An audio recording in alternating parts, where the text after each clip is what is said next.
দুইটা পদ দেখিবা। গত থর আমি 27 যাই যাইতিলু আউ শীর্ষক থিলা কোন শীর্ষক থিলা সে সমস্ত কথা বুঝাନ୍ତି। ଆଉ ଯେତେବେଳେ ପ୍ରଭୁ ଯୀଶୁ 27 ପଦରେ ଆମେ ଦେଖୁଛୁ 24 ପର୍ବ 27 ପଦ ଯେତେବେଳେ ସେ ବୁଝେଇ ଦଉଛନ୍ତି ନିଜର କଥା, ସେ ଯେ ନିଜେ ଈଶ୍ୱର, ସେ ଯେ ସୃଷ୍ଟିର ଆଦିକର୍ତ୍ତା, ନରଦେହ ଧାରଣ କରି এই জগତର ନରମାନଙ୍କ ପାଇଁ, ଜଗତର ଲୋକମାନଙ୍କ ପାଇଁ ପୃଥିବୀକୁ ଆସିଥିଲେ ଏବଂ ଜଗତର ଲୋକମାନଙ୍କ ପାଇଁ କ୍ଷତ ବିକ୍ଷତ ହେଲେ, ଦୁଃଖ ସହିଲେ, କଷ୍ଟ ସହିଲେ, କ୍ରୁଶରେ ମୃତ୍ୟୁବରଣ କଲେ এই ଜଗତର ଲୋକମାନଙ୍କ ଦ୍ୱାରା, ଆଉ ତାପରେ 3 ଦିନରେ ଉଠିଲେ ଏବଂ ଏବେ ସେ ସାଙ୍ଗରେ ତାଙ୍କ ସାଙ୍ଗରେ ଯାଉଛନ୍ତି ଆପଣା ସମ୍ବନ୍ଧୀୟ ସବୁ କଥାକୁ ବୁଝେଇ ଦେବେ।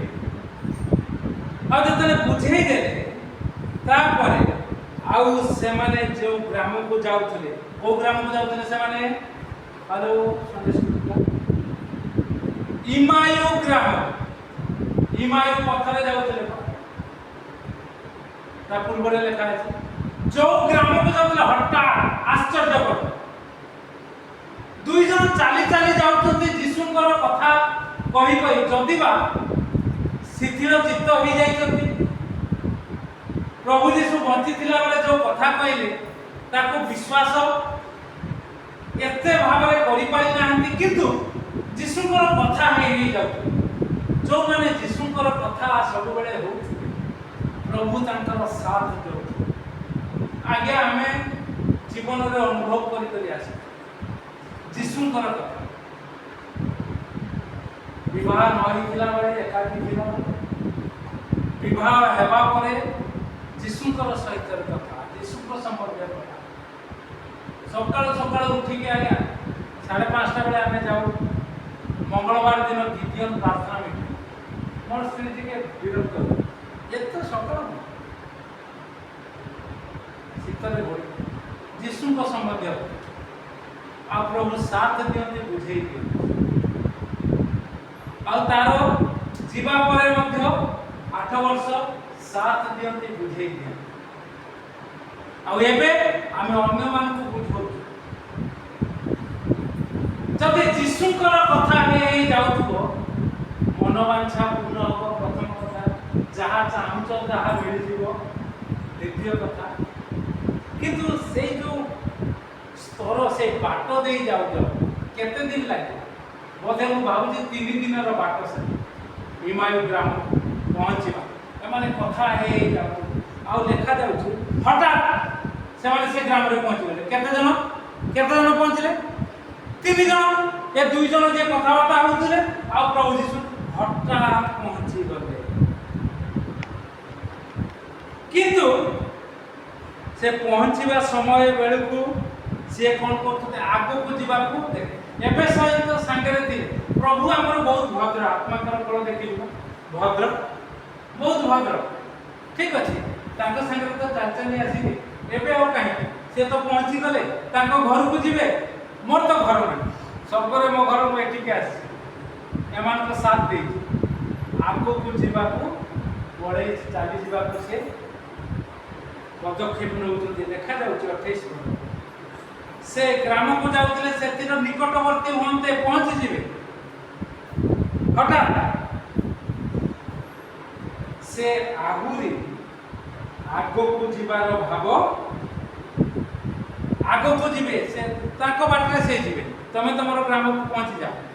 କିନ୍ତୁ ଏ ଲୋକମାନେ, ଯୀଶୁଙ୍କ ସାଥିରେ ଥିବା ଲୋକମାନେ ଅନ୍ୟର ଦୁଃଖକୁ ବୁଝିପାରନ୍ତି, ଅନ୍ୟର ପରିସ୍ଥିତିକୁ ବୁଝିପାରନ୍ତି, ଅନ୍ୟର ସମସ୍ୟାକୁ ବୁଝିପାରନ୍ତି। କାହାର? ଡାଉଟର ମାନଙ୍କର ନୁହେଁ। ମୁଁ ଜଣକୁ କହିଲି କୁମ୍ଭୀର କାନ୍ଦିଲେ ମୁଁ କ'ଣ କାନ୍ଦିଦେବି ଭାବୁଛୁ ନା? କାହାକୁ କହିବି ଜୋର ନା କାନ୍ଦିଲେ ମୁଁ କାନ୍ଦିଦେବି ଭାବୁଛୁ ନା? ଏଇ ପ୍ରାର୍ଥନା ଚାଲିଥିଲା କୋଉଠି ଗୋଟେ କହୁଛି ସେ ମିଛ କାନ୍ଦିଲା ମୋତେ ଭଲ ଲାଗେ। ଆମେ ମୁହଁରେ କହିବୁ, ମାଇଁ କହିବୁ କି ବେରା ବସୁମତୀ ବେରା ସମସ୍ତେ ଅଛନ୍ତି। ମିଛରେ ତୁ କାନ୍ଦୁଛୁ ମୁଁ କାନ୍ଦିବି ନା କ'ଣ ହିନ୍ଦୁ ଲୋକ ଆଉ ଦିନେ ମାରେ କାନ୍ଦିବି ମିଛ କାନ୍ଦିବି କିନ୍ତୁ ପ୍ରକୃତ ଲୋକ ଯେଉଁମାନେ ପ୍ରକୃତରେ ଯେଉଁମାନେ ସଂଘର୍ଷ କରୁଛନ୍ତି ପ୍ରଭୁ ଯୀଶୁଙ୍କ ନିକଟକୁ ଆସି ଯେଉଁମାନେ ହୀନସ୍ଥା ହେଉଛନ୍ତି ଏପଟ ସେପଟ ହେଇଯାଉଛନ୍ତି ତାଙ୍କର ଦୁଃଖ ବୁଝି ସେ ଦୁଃଖକୁ ଲାଭ କରିପାରିବେ।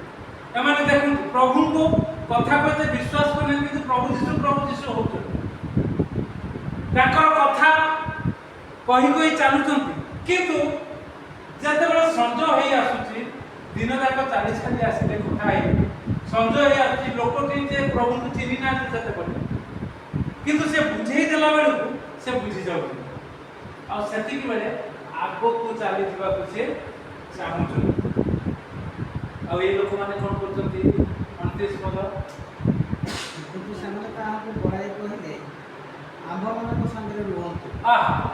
ପଳେଇ କହୁଛନ୍ତି ଆମମାନଙ୍କୁ ପଳଉଛନ୍ତି ବାଧ୍ୟ କରୁଛନ୍ତି ଆମମାନଙ୍କ ସାଙ୍ଗରେ ରୁହନ୍ତୁ। ଆଜିର ଶୀର୍ଷକ ହେଉଛି ବଳେଇବାରୁ ଭିତରକୁ ଯିବା ପଳାଇବାରୁ ଭିତରକୁ ଯିବା ବାଧ୍ୟ କରିବାରୁ ଭିତରକୁ ଯିବା ବାଧ୍ୟ କରିବାରୁ ରହିବା ବାଧ୍ୟ କରିବାରୁ ଏଇ କାମ କରିବା।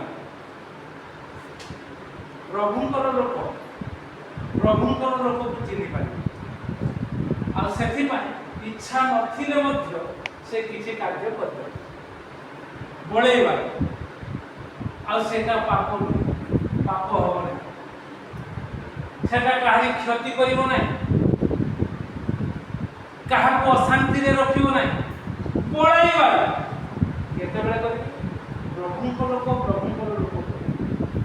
ଯିଏ ବାକ୍ୟ ବୁଝାଉଛନ୍ତି ସିଏ କରିପାରିବେ ଯିଏ ବାକ୍ୟ ବୁଝୁଛନ୍ତି ସିଏ କରିପାରିବେ ଅନ୍ୟ କେହି ଆଉ ଜଗତରେ କାହାକୁ ସେ ପରମିଶନ ଦିଆଯାଇ ନାହିଁ ପାରିବେ ହାରିଯିବେ ପଡ଼ିଯିବେ ହଇରାଣ ହେଇଯିବେ। ଯେଉଁମାନେ ବାକ୍ୟ ଆଲୋଚନା କରନ୍ତି ଯେଉଁମାନେ ବାକ୍ୟ ପ୍ରଦାନ କରନ୍ତି ସଠିକ ଭାବେ ସଂଗତରେ ଥାନ୍ତି ପଳାଇବାରୁ ପଦକ୍ଷେପ ନେଇ ନିଅନ୍ତୁ କିଛି ଅସୁବିଧା ନାହିଁ। ଦୁଇଟା ରୁଟି ବଦଳରେ 4ଟା ରୁଟି ଖାଇଦିଅନ୍ତୁ ସେଟା ଖରାପ ହବ ପଳେଇଲେ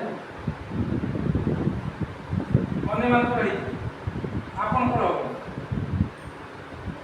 ମୁଁ ଖାଲି ଅଣ୍ଡା କିଣିକି ଆଜି ସେଠି ଝିଅମାନେ ଦେବେ ତରକାରୀ ଦେବେ ଏବେ ମୋ ପେଟ ବାହାରିବ ଏଠି ରାନ୍ଧା ହେଉଛି ସେଠି ଝିଅ ରାନ୍ଧୁଛି ତାକୁ କର୍ତ୍ତବ୍ୟ ସାରିଦେଲି ଏବେ ମୋର ଚିନ୍ତା ଆକୁ କେମିତି ଦବେଇବାକୁ ବାହାରି ଆସୁଛି ନା ଦେଖିବେ ମୁଁ ଦେଖୁଛି ନା ଆପଣଟା ଏବେଟା ମୁଁ ସବୁ ଦେଖୁଛି ଆଜ୍ଞା ଆଉ ଏଠି ଆସିକି ଅଣ୍ଡା ଖାଇକି ଆସିକି ଖାଇଦେବୁ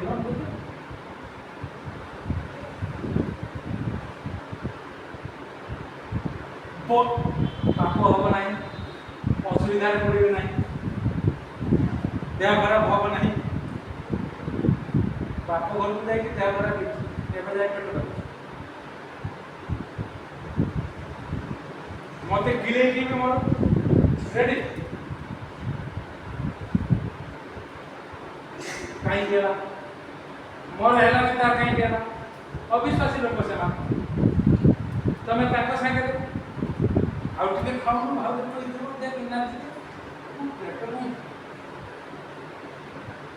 ଆଉ ଜଣେ ଫୋନ କରିଥିଲେ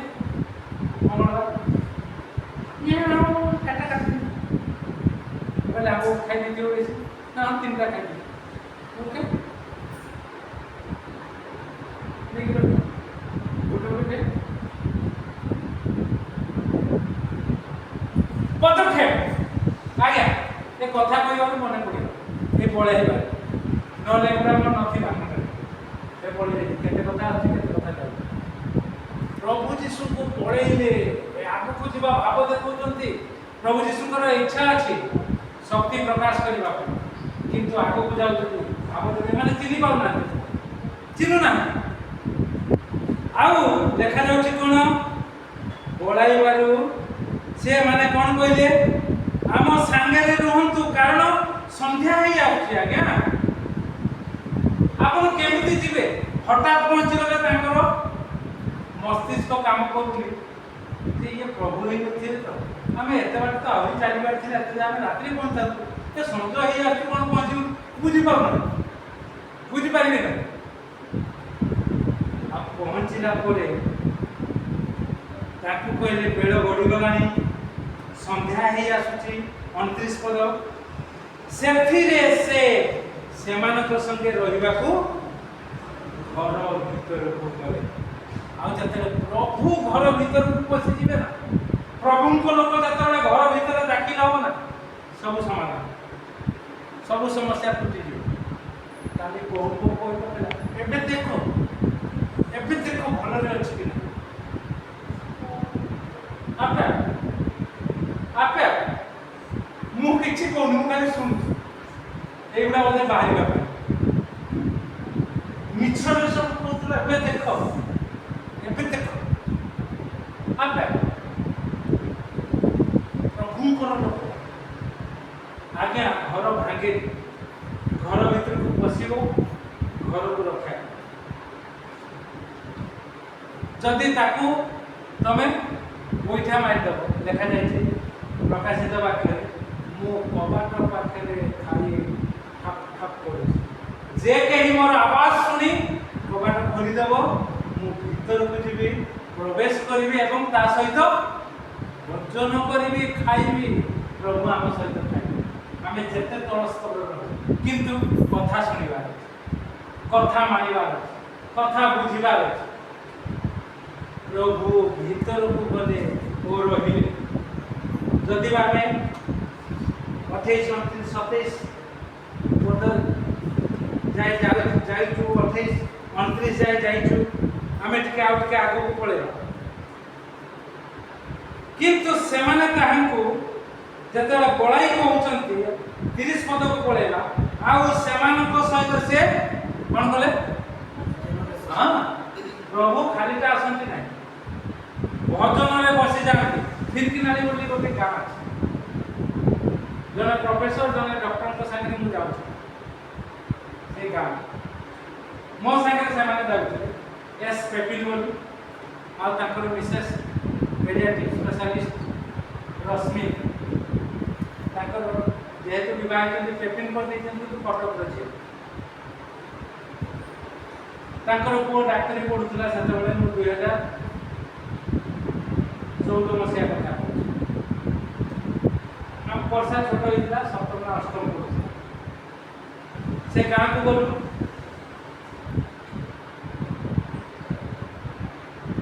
गोबर लिपा है पिंडा किंतु भलरे सफा करना माछ कंटा गुड़ा अर्थात खाई गोबर मार दी बोधे माछ आज्ञा बसंत कहले मुझे चमकिना बस पड़ा मु देखी एमाने डाक्टर लोक बड़ बड़ लोक बाधरे कि मत पाखे बस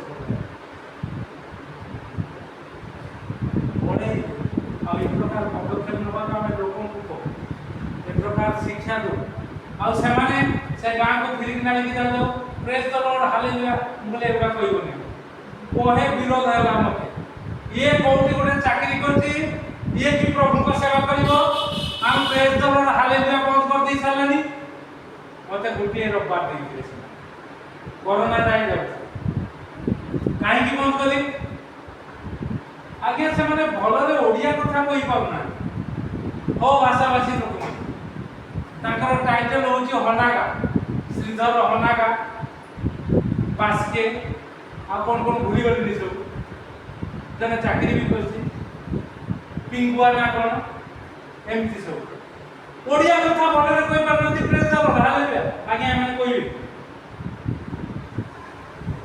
तार परे अछंती से भाई भी पहुंची ना ताको को पई मो झियो प्रस्ताव पठेई दिले बीआर सेन विभूति रंजन सेन पहुंची से मंडली गुड़िकर दायित्व देते प्रबल विरोध करते दिने बेल को मुझे बस आराम से बसिक शुणी से निजे कहू कहू कहे भाई अच्छे टी कहूँ मुझे मु प्रेज द लॉर्ड हालेलुया को मु जानि এই ଲୋକଙ୍କ ଦ୍ୱାରା ଏ ପ୍ରକାର ବିଷୟ ସବୁ ହଉଛି। ସେମାନେ ଶିଖେଇଛନ୍ତି, ଭଲ କଥା ଶିଖେଇଛନ୍ତି, କିନ୍ତୁ ଲୋକଙ୍କୁ ଜବାବ ଦେବା ପାଇଁ ସେଟା ଶିଖେଇ ନାହାନ୍ତି। ମୁଁ କହିଲି ସେ ବାକ୍ୟ ଦଉ ଦଉ ମୁଁ କହିଲି କ'ଣ ପିଲାମାନେ ତମେ ସ୍କୁଲରେ ଯାଇକି ତମର ମ୍ୟାଡାମ ସାର୍ଙ୍କୁ କହୁଛ କି ଗୁଡ୍ ମର୍ଣ୍ଣିଂ ଗୁଡ୍ ଇଭିନିଂ, ସେ ଭୁସ କି ନା ସେ ସେନ ଭାଇ କହିଲେ ଆଉ କ'ଣ କହୁଛନ୍ତି? ଦେଖେন ନମସ୍କାର ଦିଦି, ନମସ୍କାର ପ୍ରଣାମ କରୁଛନ୍ତି, ମୁଣ୍ଡିଆ ମାରି ବଞ୍ଚିଛନ୍ତି। ଏବେ ହାଇଟେକ୍ରେ ତାଙ୍କ ଘର, ଯାହା କହୁଛି ସିଧା କଥା କହୁଛି, ସତ କଥା କହୁଛି। ବାଳକଙ୍କର ଚେତା ପଶିଲା ସାର୍। ତାପରେ ମୁଁ ବାକ୍ୟ ଆମେ ଯଦି ପ୍ରେସ୍ ଦ ଲର୍ଡ କରିବା, ଗୋଟେ ଲୋକ ଆସିବ ତାକୁ ଶିଖେଇଛୁ, ବାହାର ଲୋକ ଆସିବ ପ୍ରେସ୍ ଦ ଲର୍ଡ, ସେ କହିବ ମାନେ କ'ଣ ବାବୁ? ଏମାନେ କିଛି କହିପାରିବେ ହାଲେଲୁୟା। ଆରେ ତମେ ହାଲେଲୁୟା କହୁଛ, ତମେ ଖ୍ରୀଷ୍ଟିଆନକୁ ହାଲେଲୁୟା କର, ଆମେ ଜୟ ଜଗନ୍ନାଥ କହିବା ପରେ ଆମକୁ ହାଲେଲୁୟା କ'ଣ କହୁଛନ୍ତି ଜାଣିପାରିବେ। ତାପରେ ମୁଁ ବାକ୍ୟ ଦେବି, ତାପରଠୁ ସେନ ଭାଇଙ୍କର ମୋର ଦୋସ୍ତି ପୁରା ଜୋର, ପୁରା ଜୋର। ଏବେ ବିଚାରା ତାକୁ 80 ବର୍ଷ ହେଲା, ଏବେ ସେ ମୋଟରସାଇକେଲ ଚଲାଉଥିଲେ, ଏବେ ବି ଚଲାଉଛନ୍ତି ବୋଧେ ପାଖାପାଖି। ଇଏ ହଉଛି କଥା, ବଳେଇଲେ ଆମେ ଯିବୁ ଆଉ ବଳେଇଲେ ଆମେ ପ୍ରବେଶ କରିବୁ, ପ୍ରଭୁଙ୍କୁ ବଳେଇଲେ, କିନ୍ତୁ ଆପେ ଆପେ ନୁହେଁ। କବିତାର ସ୍ୱାମୀ ବିକାଶ ରଶ୍ମିର ବାପା କହି ପକେଇଲା, ଭାଇ ମୋ ପରିବାରକୁ ଭାଙ୍ଗିଦେ। ମିଛ କଥା, ମିଛ କଥା। ଆମେ ପରିବାରକୁ ଭାଙ୍ଗୁନା, ପ୍ରଭୁଙ୍କର କଥା କହୁ, ଯେ ପ୍ରକାର ପରିବାର ଗଠନ ହେଇଥିବ।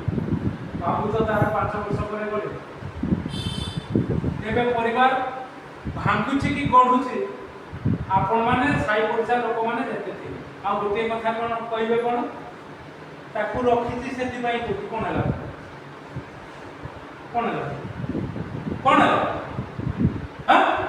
ସିନ୍ଦୁର ମାରିକି ତମେ ଅଣ୍ଡେ ପାଖରେ ଶୋଇବୁ, ମିଡିଆରେ ବାହାରୁଛୁ।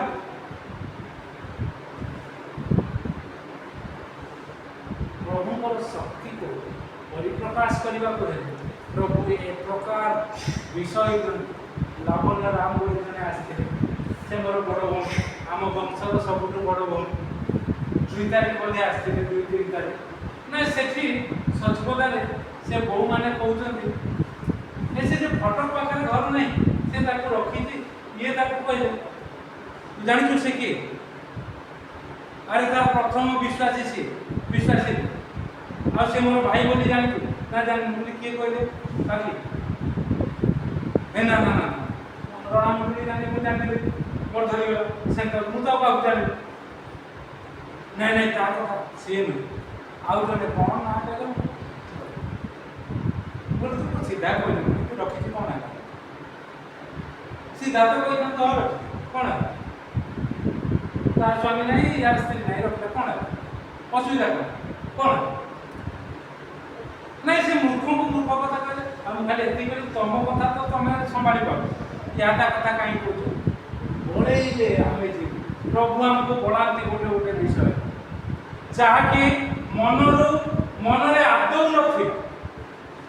ବିଷୟ ଅନ୍ୟ ପ୍ରକାର ଥିଲା, ଯେ କି ପ୍ରକାର ଭାବରେ ସେ ପରିବାରଟିକୁ ରକ୍ଷା କରାଏ, କିନ୍ତୁ ବିଷୟ ଏପଟ ସେପଟ ହେଇଗଲା। ଶେଷରେ 25 ମସିହା ହୋଲି ଦିନ ମୃତ୍ୟୁବରଣ କରିବା ପରେ ଆଜି ଏପରି ଶ୍ରୀନଲେ ଲୋକ କହିପାରିବେ ପ୍ରଭୁଙ୍କ ନାମକୁ ଉନ୍ନତ ଉଚ୍ଚୀକୃତ କରିବା ପାଇଁ ଯେଉଁମାନେ ଶାନ୍ତିରେ ରହିବେ, ସଂକଟ ଦେବେ, ଯୀଶୁ ଯୀଶୁ ସାଥିରେ କଥା ହେଉଥିବେ, ପ୍ରଭୁ ଯୀଶୁଙ୍କୁ ପ୍ରଶ୍ନ ପଚାରୁଥିବେ, ଆଉ ପ୍ରଭୁ ଯୀଶୁ ତାଙ୍କୁ ବୁଝେଇ ଚାଲିଥିବେ। ସେ ବୁଝିପାରୁନାହାନ୍ତି, ତାକୁ ବୁଝେଇ ଚାଲୁଛନ୍ତି, ବୁଝେଇ ଆଉ ଆପଣମାନେ ଦେଖିବେ। ତାପରେ ସେ ତାଙ୍କ ସହିତ ଭଜନ କଲେ। 31 ପଦ ଦେଖ କ'ଣ ଲେଖାଯାଉଛି, ବଡ଼ କଥା ଟିକେ 31 ପଦ। ହଁ, ଚକ୍ଷୁ ଖୋଲିଗଲା, ଆଖି ଖୋଲିଗଲା। କାହାର? ଏମାନେ ଯୋଉ ବୁଝିପାରୁନଥିଲେ, ଆଖି ଖୋଲିଗଲା। ତାପରେ ଚିହ୍ନିଲେ, ତାହାକୁ ଏବେ ଚିହ୍ନିଲେ। ପ୍ରଭୁ ଦୟା କରନ୍ତୁ, ଆମେ ଯୋଉମାନଙ୍କ ପାଖରେ ପାଖରେ କାର୍ଯ୍ୟ କରୁଛୁ ତାଙ୍କର ଚକ୍ଷୁ ଖୋଲି ଯାଉ ମରିବା ଯୋଉ ପ୍ରକାର ଚିହ୍ନି ପାରନ୍ତି ତାହେଲେ ନିଜେ ବଞ୍ଚିବେ ଆଉ ପ୍ରଭୁଙ୍କ ନାମକୁ ଉନ୍ନତ କରିବେ। ତାପରେ କଣ ଲେଖା ହଠାତ୍ ଉଭେଇ ଗଲେ ଆଉ ମୁଁ ଏତେ ବାଟ ପଳେଇ ଗଲୁ ଆମେ ବହୁତ ବାଟ 28-29 ଯାଏ ଯାଇଥିଲୁ 31 ପଦ ଯାଇ ପଳେଇଲୁ ହଠାତ୍ ଉଭାନ ହେଇଗଲେ ପ୍ରଭୁ ହଠାତ୍ ଚାଲିଗଲେ। ତାପରେ କଣ ଲେଖା ହଉଛି ତାପରେ ପରସ୍ପର ସେଥିରେ ସେମାନେ କହୁଛନ୍ତି ହଁ ହଁ ବାସ୍ ଏବେ ତାଙ୍କର ହୃଦୟ ଉତ୍ତପ୍ତ ହେଉଛି ଚିନି ପକେଇଲେ ପ୍ରଭୁ ଯେତେବେଳେ ଚାଲିଗଲେ ଉଭାନ ହେଇଗଲେ ତାଙ୍କ ପରିବାର ମୁଁ ଉଭାନ ହେଇଯାଇଥିଲି 3-4 ବର୍ଷ ତାଙ୍କ ଘରକୁ ଯାଇନି ମୁଁ ତାଙ୍କ ଘରକୁ ଯାଇ 4-5 ବର୍ଷ କାରଣ ଏ ପ୍ରକାର ଯିଏ କଥା କହିବ ତାଙ୍କ ଘରକୁ କ'ଣ ପ୍ରାର୍ଥନା କରିବା ପାଇଁ ଏପଟେ ଲୋକମାନଙ୍କ ପାଖରେ କହୁଛି ମୁଁ କୁନାଇ ପାଖରେ ବାପ୍ତିସ୍ମ ହେଇଛି ମୁଁ ଡୁବନ ନେଇଛି ଯଦିଓ କାହାକୁ ମୁଁ ଡୁବନ ଦେଇନି ଏବେ ସେପଟେ ଭାଇ ମୋ ଘର ଭାଙ୍ଗିଦେଲେ ମୁଁ ଘରକୁ ଯିବି ଯେତେବେଳେ କଥା ହୁଅନ୍ତି ବୁଝନ୍ତି ଛୁଆମାନେ ଆସନ୍ତି ସେମାନେ ତାଙ୍କର କଥା ସେମାନେ ବୁଝିଯାଆନ୍ତି ତାଙ୍କ କଥା ସିଏ ଯେତେବେଳେ ଆସେ ତାଙ୍କ କଥା ବୁଝେଇ ତାକୁ କହିକି ଛାଡ଼ି ଦିଆଯାଏ। ଧନ୍ୟ ସେଇମାନେ ଯଦି ସେ ପ୍ରକୃତରେ ଭଲ ପାଇ କଥା କହୁ କିନ୍ତୁ ଯଦି ଯୀଶୁଠାରେ ଥାନ୍ତା ପ୍ରଭୁ ଚକ୍ଷୁ କ'ଣ କରିଦିଅନ୍ତେ ଉନ୍ମୁକ୍ତ କରିଦେଇଥାନ୍ତେ ଖୋଲି ଦେଇଥାନ୍ତେ ଆଉ ସେମାନେ କହିଥାନ୍ତେ ଯାହା ବୁଝଉଥିଲେ ଠିକ୍ ମୋ ପରିବାରରେ କେତେ ଆନନ୍ଦ କେତେ ଆଶୀର୍ବାଦର ସହ ଅଛି ପ୍ରଭୁ ଆପଣଙ୍କୁ ମୋତେ ଅନୁଗ୍ରହ କରନ୍ତୁ ଆଶୀର୍ବାଦ କରନ୍ତୁ ବଳେଇଲେ ଆମେ କରିବା ପାଇଁ ବାଧ୍ୟ ବଳେଇଲେ ଯାହା ଘରକୁ ଆମେ ଯିବା ପାଇଁ ବାଧ୍ୟ ବଳେଇଲେ ଆମକୁ ଏ ପ୍ରକାର ଯୋଉଟା ଇଚ୍ଛା ନାହିଁ ସେସବୁ ବିଷୟକୁ ଉପସ୍ଥାପନା କରିବା ବାଧ୍ୟ ଆଉ ତାର ପରିଣାମ ହେଉଛି ଆଶୀର୍ବାଦ। ଆଉ ଯଦି ଭୁଲ ଭାବରେ କଥା କହିବୁ ଆମର କିଛି କ୍ଷତି ହେବନି କଥା କହିବା ଲୋକମାନଙ୍କର ଅଡୁଆ ହେଇଯିବ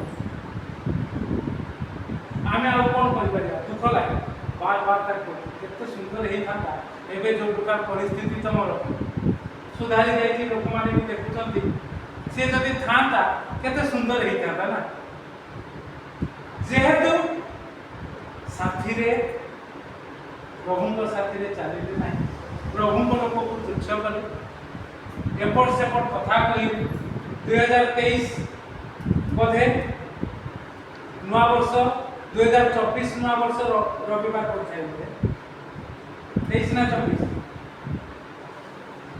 এইଠି বাড়ে বাড়ে নেকি গলা ছিল না সব 23 2023 নূয়া বর্ষ বাড়ে বাড়ে নেকি যাই 25 26 নূয়া বর্ষ লোক না 25 বেলু 2 বর্ষ প্রভু ছাড়ি সে 24 25 রে যদি মন পরিবর্তন করে প্রভু চরণ করে আসে নাই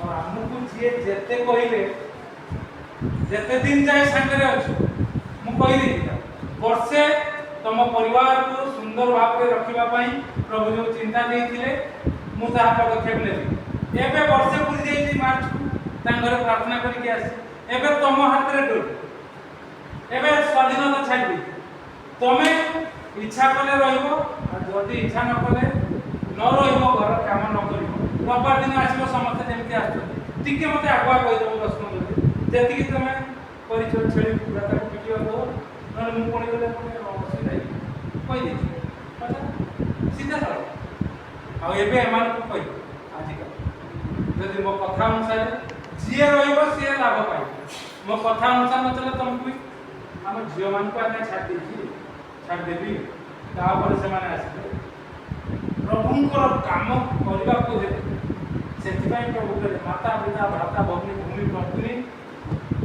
ଯେଉଁମାନେ ଛାଡ଼ି ନ ପାରନ୍ତି ସେମାନେ ମୋର ଶିଶୁ ହେଇପାରିବେ ଅଡୁଆ ଅସୁବିଧା ଦେଖାଇଲା ମାନେ ବୟକଟ ଟୋଟାଲ ଆମେ ଧନ୍ଦାଳି ହେବାକୁ ନାହିଁ ଶୈତାନକୁ ସୁଯୋଗ ଦେବାକୁ ନାହିଁ କଳା ଜାଦୁ ଆମ ଉପରେ ହବ ୟା ସାଙ୍ଗରେ ତ ଥିଲା ତା ପରିବାରରେ ଏମିତି କାହିଁକି ହେଲା ୟା ସାଙ୍ଗରେ ତ ଥିଲା ତା ପିଲାମାନେ ଏମିତି କାହିଁକି ହେଲେ या सांगरे तो थिला ता पिला माने सफल काई के हेलेनी ए कथा सुनिबा को हमर लागे ना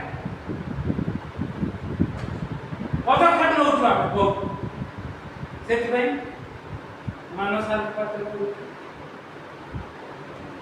आसुनी काली मते फोन करथिला तो आगे मते फोन करथिला मैथ ट्यूशन पढ़ती किंतु कौन कह तू कह मु नहीं हां प्लस माइनस एक मिनट चलता मैथ ट्यूशन पढ़ती 500 टका हमें भेटे दो ठीक ठाक जाएगा निजे भी परिश्रम कर जल्दी एपट सेपट आस्ते आमे जतले खसी जो के जाने साइड मार आस्ते बुझुता तुम सेतबे एई चुप आइ ए प्रकार सेति भाई प्रभु अनुग्रह बळे बाबू आमे पद प्रभु हमको बळा आ शैतान भी बहुत कार्य करछ ता काम से का को लंडा बंड एपट सेपट करिवो आमे उपस्थापना करियो प्रार्थना कर रहि जाओ जेनि कि हमर प्रचार आत्मा मान विचार प्रभु अनुग्रह आशीर्वाद करंतु दया करंतु आसु प्रिय माने प्रभु को जो प्रकार पढेले हमको जो माने पढेले आमे तांकर उन्नति साधन निमंते कार्य करू जेपर कि पार्टी मान बाहरी गला आमे की चिंता करू आमे की से जेतले बुझौतले हमर कोन उत्तप्त होउतला से सत्य प्रभु यीशु चिन्हि पारथले से प्रकार आपण माने मध्य सत्य के मिथ्या के प्रभु लोक चिन्हि पारिबे प्रभु नाम को उन्नत उच्चीकृत करि पारिबे महिमान्वित करि पारिबे साथी रे जिवे आउ सुनी आशीर्वाद पाइबे आगामी दिन रे जेमति पार्टी को बाहरी आसला एबे कोन मु भल नाही से प्रकार कहिबे मु एबे भल रे अछि केवल प्रभुंकर वाक्यर शक्ति प्रभुंकर वाक्यर